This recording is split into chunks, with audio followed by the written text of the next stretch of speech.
First off, love the stand-up and podcasts.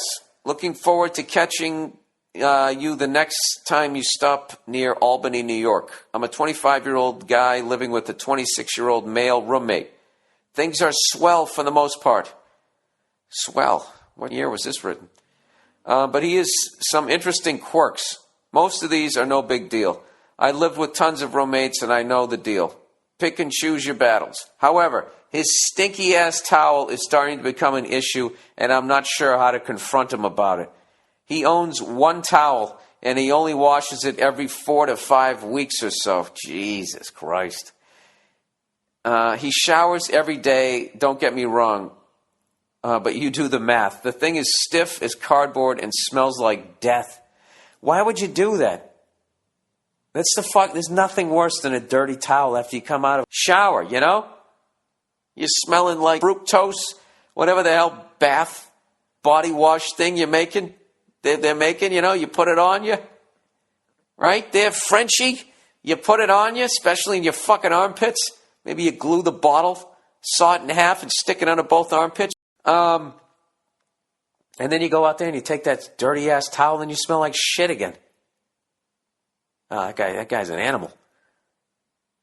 Anyways, he goes, it's to the point where you can smell the damn thing outside the bathroom. I don't know if he doesn't have a good sense of smell or if he's just used to it. How the fuck am I supposed to confront him about his abnormal towel practices without hurting his feelings and making things weird? Thanks and have fun in Europe. All right. Wow. Without hurting his feelings? Dude, fuck his feelings. This is what you do. Go to Bed Bath & Beyond.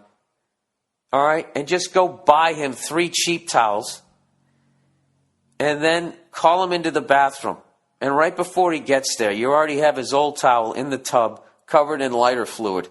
And right as you hear his footsteps coming around the corner, you light that towel on fire. And you are sitting Indian style on the tank behind the toilet.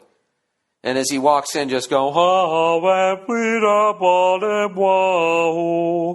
and just have him on, just get him in that, oh my God, I'm in church, I'm not worthy of being here. As you burn his fucking towel and never say anything. Just be holding all 3 new towels. And as he talks to you, what are you doing? The smoke alarm's going off. Just never break character.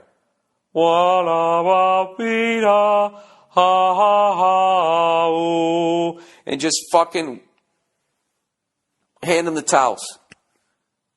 And then never bring it up again. He'll get the point. If you want to go a more conventional route,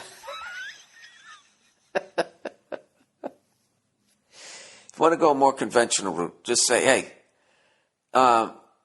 this is what you do. You front-end load it with compliments. You know, yeah, I love the way you part your hair. Even when you eat crunchy cereal, it's not that loud. And, you like watching sports like me.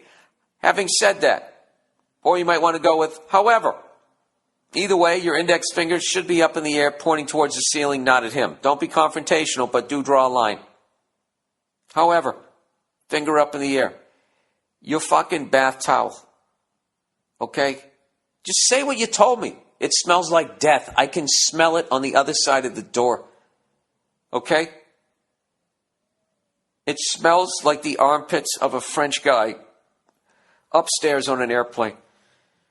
It fucking reeks. You gotta. I would buy him new towels.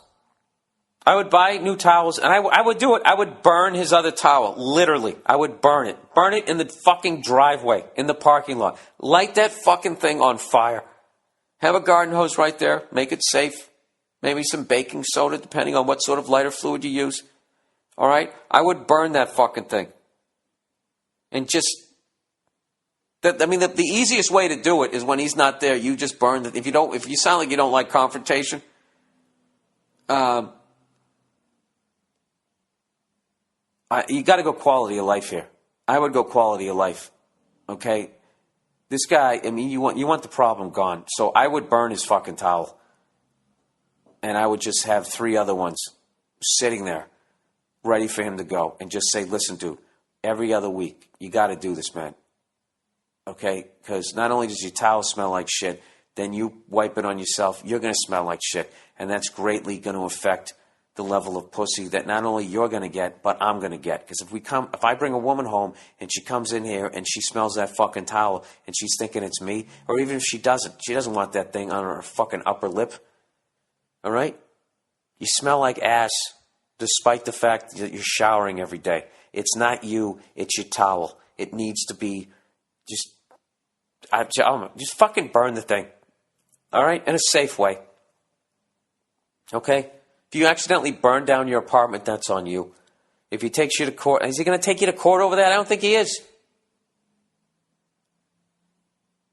I don't think he is. You're doing him a fucking favor. Go to fucking Target at one of those goddamn places and just go buy. All right, I'm going to say the same thing over and over again. I always fucking hated that shit about having roommates.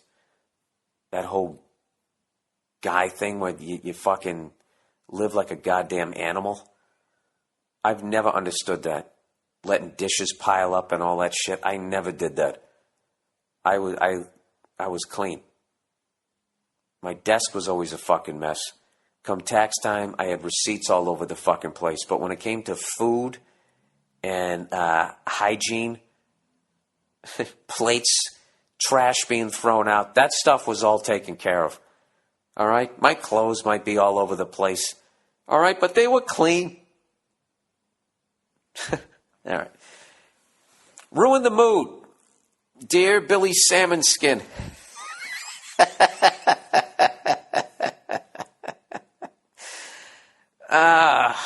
That was a good one, you fucking asshole. All right. My boyfriend has been a fan of yours for a couple of years.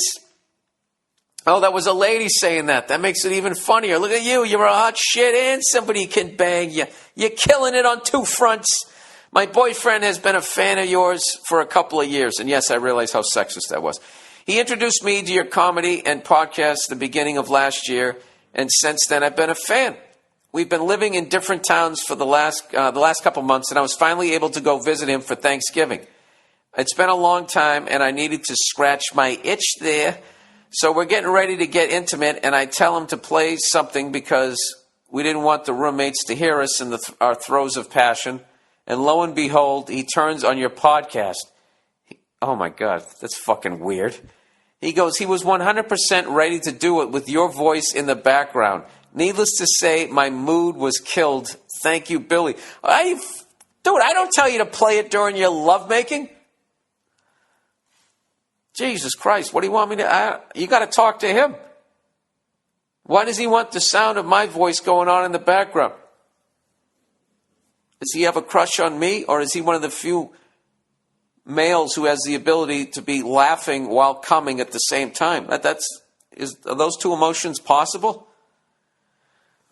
What would that orgasm sound like? I think it would sound a little something like this. 80s comedy, everybody. I don't know what to tell you, sweetheart. I don't think that's on me. What do you want me to do? You want me to croon for you? If you guys want to fuck to this podcast? Lady love, your love is smoother than a baby's ass. My lady love. That's actually Lou Rawls' best song, by the way, Lady Love. I just butchered it. You know, it's funny about back then when, like, pedophilia was really underground. Underground. Take the underground, yeah. So a lot of the lyrics back then, as my stomach fucking growls again. A lot of the lyrics back then, like, you couldn't get away with today. Like, I was in some fucking bar over here, and I wasn't even thinking. I was just singing along to the song before Nia finally goes, "All right, that's creepy." I think was it Ringo Starr? You're 16. You're beautiful and you're mine. I'm not even thinking, right? I'm just listening to the melody. Ba ba da boo, da da da dee, yeah, ba da ba da da doo. You're 16, you're beautiful and you're mine. And she just goes, "All right, that's creepy." And I'm like, "Yeah, that is kind of creepy." Singing about an underage girl, underage lady. People sit there nowadays and they sing that fucking Sweet Caroline. I've talked about that a zillion fucking times. He wrote that song about Caroline Kennedy when she was like 12. Hands touching hands, reaching out, touching you, touching me. Fucking creepy. And if you listen to that Lou Rawls song, Lady Love, something your love is softer than a baby's touch. I know what he means. But just, who's kidding who? To Catch a Predator ruined a lot of pop songs. Anyways, let's plow ahead here.